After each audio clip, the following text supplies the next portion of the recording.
Um, Welcome. I think that slideshow, or rather that advert, might have actually eclipsed my presentation. It's of massive significance to me that the more we do something, the more specialist we become, the more expert we become in doing that thing, that the less we actually feel inclined to talk about it, and the more we feel inclined to talk about something else. And I am going to talk about something else. The Optic Cloak, a story about time. So this is quite an unusual project that we won a few years ago. And in 2014, we got a phone call from Conrad Shawcross's office, and we'd never worked with Conrad. We hadn't been especially focused on art kind of projects. And so it was quite a surprise to us that they found us, and they asked us to come in and talk to them about a project. 2014 is the year that we started an office in Oslo as well. So Arve Olsen, who was running that office, it seemed natural then that we would get this project in Greenwich and we'd put Arve on it to work from Norway, and Paloma from our own office as well. As I said, this is quite a story about time. It's about a time and place, and it starts, well, the story really begins with the Greenwich Peninsula. The Greenwich Peninsula is a new housing development. Well, it's much more than that, really.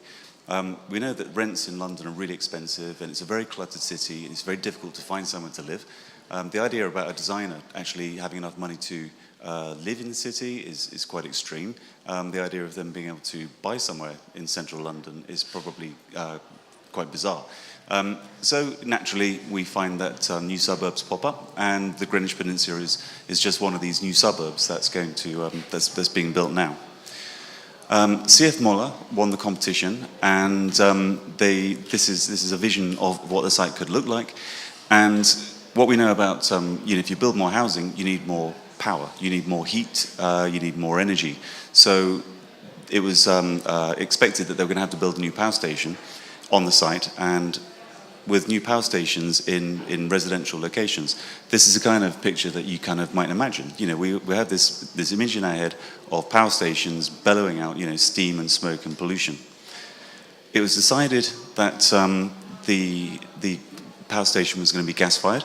It's the Greenwich Low Carbon Energy Centre. As I said, CF Moller won this competition, and because it was gas-fired, they were going to have these flues, and these flues pretty much dictated what the volume of this structure would look like. So 10 flues, I think, that they finally settled on, and this sculpture, or this structure, was just there to conceal the flues. And it's 50 meters high, it is 20 meters wide, and it's 3 meters deep.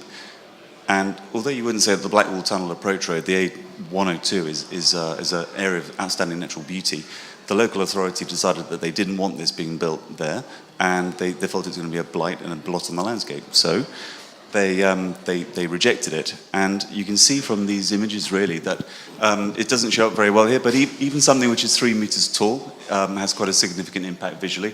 And from quite a distance, it's really, really visible. So Future Cities launched a competition, and the artist Conrad Shawcross won the competition. Conrad Shawcross is a British architect and a Royal Academician. The image on the right is from his show at the Royal Academy 2 years ago. I think it's around August 2016. And the image on the bottom left is quite an early sculpture, or quite an early piece of his. It's kinetic. There's a light source in there, and it rotates on a gyroscope around this cage internally, and the shadows move around the room. And I saw this at South Bank about 5 years ago, and it was really disorientating. It actually made me feel quite queasy standing in there and actually looking at this as it was going on. I mean, such is the power of light to do something which is kind of weird. Conrad's job was basically to take these flues and conceal these flues somehow in something that's much more interesting than a 50 meter by 20 meter structure. And he drew on two inspirations, and one of the inspirations was dazzle camouflage. So this is during World War I. It became quite a significant way of confusing U-boat captains. So submarines were a real problem in the waters around Europe. So the idea was that if you could paint something so that you couldn't actually tell which bit of the ship you're looking at, then you wouldn't really have much of an idea of which way it was sailing either. So the image on the left and the image on the right are the same boat, but one with dazzle camouflage. And it was really, really effective. And it's amazing that something that's so kind of lateral and so simple could actually be so effective. By the time World War II came along, then the U-boats weren't just rising to the surface and using periscope sighting to find their quarry. They had radar. So unfortunately, the technology couldn't actually cope, or dazzle camouflage wasn't going to be able to cope with radar technology. One of the other inspirations was the Moire effect. So this is where you get two materials which are quite permeable, and you overlap them, and they could be the same pattern or a different pattern, and you get, it's the kind of interference that you get between those two surfaces. I think this is a sketch from Conrad's notebook and wallpaper, which was published a couple of years ago. So the idea of this sort of perforated mesh, it was also quite virtuous, because if you've got something which is quite lightweight, where the screen is actually made from permeable metal instead of solid metal, that reduces the wind load, that reduces the amount of structure that you need internally, and that makes it a lightweight structure. And for a low energy carbon or low carbon energy center, that was a very positive message as well. The image on the left is the original maquette that we looked at when we started working on the project, and the image on the right is a 2-meter version that Conrad made. And I remember flying back from Frankfurt Light and Building in 2016 in April, and I had a meeting the next day with them to look at this, to see whether we could somehow use that maquette as a way of validating the design proposals. You can kind of see how the structure is all formed internally. What you can't see is where all the gantries are going to be and where all the ladders are going to be and how big the flues are. We didn't even know when the project was being done how many flues there would be, or how big the flues would be, or how they would be tied back to the structure internally, or even what color they were. So there was quite a lot of guesswork going on. One of our ideas was that we should be able to play with the materiality as well. In the same way that Conrad was playing with the Moire effect. This is Toyota's Tower of Wind in Yokohama from 1986, and it's a very famous example for lighting designers. This idea that you take something which is permeable metal and you place light sources internally, or you place light sources externally, and you balance the two. You can then position the light is in. This is a traffic anthem. This is an inspiration for Ava, I guess. This is a story a bit about time, after all. So a lot of people don't realize that, in fact, the traffic anthem is a calendar as well as a clock. So it's a clock tower that's placed outside Oslo Central Station. And on Mondays, one of the segments lights up at the bottom. And the middle image is Tuesday, and the image on the right is Friday. So Arvo would go past every day on the bus, and he knew what day it was. He's not stupid, but he had a visual reminder of was it early in the week or was it the end of the week? And when it's in its sort of full joyous mode, he could go home and enjoy the weekend. These are drawings, and I understand what the structure looks like now, but I'm not sure if it's very, very legible. And you can see the kind of scale. This is person down here. It really is quite a big structure. And I think it's quite difficult to read the structure internally. So you could actually say that the camouflage is doing its job. This is all the stuff that they thought might go inside. So all the pink stuff, as I said, the gantries, the ladders, the structure, the flues. So we wanted to avoid lighting all of that stuff.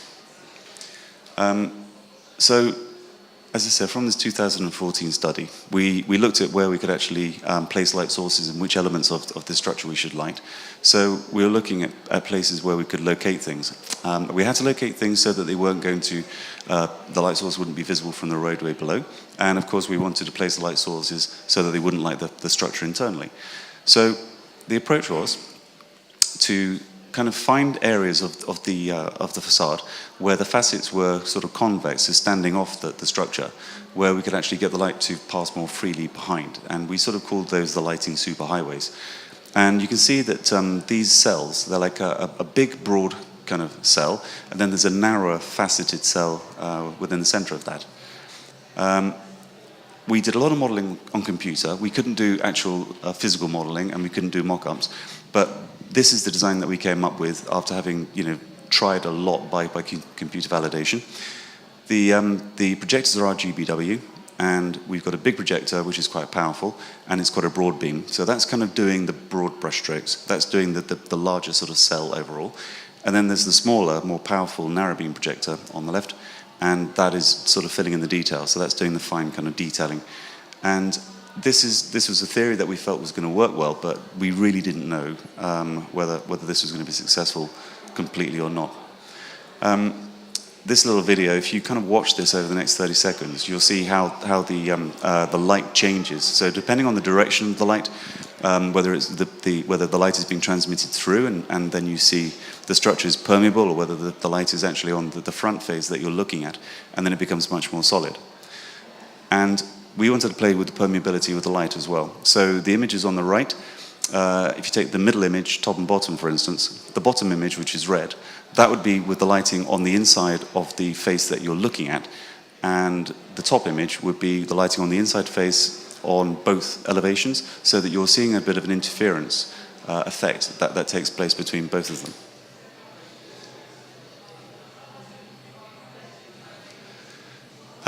It was quite an intense process getting this thing built. You have to bear in mind that this is a design and build project as well. I mean, it is a sculpture, and it is being, it's been designed by this Royal Academician, and he's a really clever guy. But this wasn't built in Conrad's studio. This was actually built by a builder on an actual building site in Greenwich. So it had to be, rather than just kind of going there and trying something, everything had to be really carefully drawn and really thoroughly kind of tested before it could be given to the builder to install. As I said, the money bag was dry. By the time we actually wanted to do some light tests, we couldn't even afford, unfortunately, about £1,000 to light that 2-meter maquette at Conrad's studio. So we did our best by designing in flexibility. So we designed a bracket.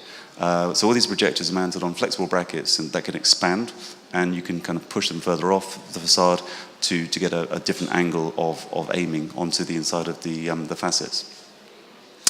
And this was it at handover. So this is like a drone capture showing how this works, sort of twilight. And you can see again how the building, although it's permeable metal, it looks like it's mirrors. I mean, it's amazing how little light this sculpture needs to really stand out and gives this really extraordinary effect. And you can see as well that it picks up the color of whatever the light is.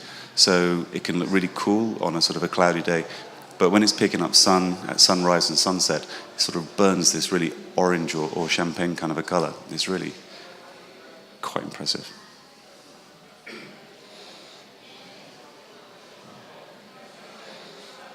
So here's a shot taken on completion. And what was interesting about this photograph, I think, was where you can see that there's lighting internally, you can see the structure internally.